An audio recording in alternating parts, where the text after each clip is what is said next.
How to fix Teams meeting not showing in Outlook. Hello guys and welcome to this new tutorial. In today's video I'm going to show you how simple and easy it is to fix a problem within Outlook. Maybe that will appear or happen to you, which is going to be the Teams meeting not showing into your calendar for creating events.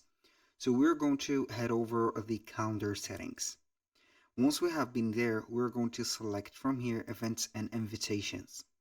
Now, if you do not have the button of meetings, we're going to see normally that this event you create, customize settings for your event you create, you do not have this online meeting to all meetings set up.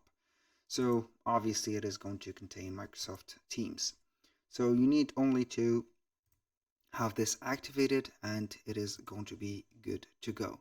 So for example, I'm going to deactivate it and we're going to see the result real quick. Click on save, boom. Now double tap.